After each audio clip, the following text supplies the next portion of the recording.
Tanghalian na naman mga kaibigan, ano. Ito, may dala-dala akong plastic at mangunguha na naman ako ng talbos ng kamote dito sa tanim ko. Ito po ang aming ulam sa tanghalian, talbos ng kamote, kasi bumili ako ng isda, no.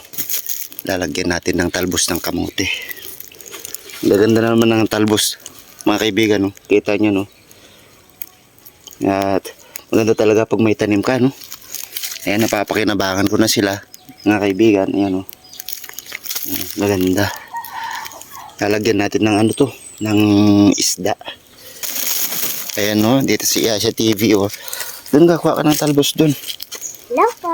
Ayan, oh, sana si Asia TV. Kain ka ng gulay, ha. Ayan. Sobrang daming Ito. Ito mga kaibigan, no, meron na rin pong bunga yung aking sitaw. Ang dami na pong bunga. Ayan, oh, namunga na.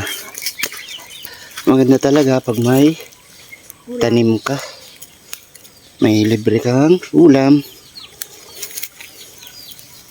Libre ka pang gulay. Tama. Ayan, oh. Ayan, ang daming talbos. Nung isang linggo, tinalbosan ko ito mga kaibigan. Ngayon, nanalbos na naman ako. Marami na namang talbos po. Ayan pa, oh. Marami na ba yan, Yasha TV? Yes. Look. Ayun si Yasha TV, marami na siyang nakuha din. Kain tayo ng gulay. Ang gulay ay Pampahaba ng buhay. pampahaba ng buhay, sabi ng Yasha TV. Kaya tayo ay dapat kumain ng gulay. Masarap po ito sa sa isda mga kaibigan. O, diba? At least hindi na tayo bumibili ng ng talbos. Dati mga kaibigan ay bumibili po ako ng talbos ng kamote. Tapos nung bumili ako, ay siya naman pong aking itinanim.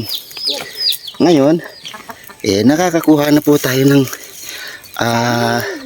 sariling gulay. Ayan. Okay na ba yan? Yan sa TV, patingin. Okay na to. Halika, dito ka.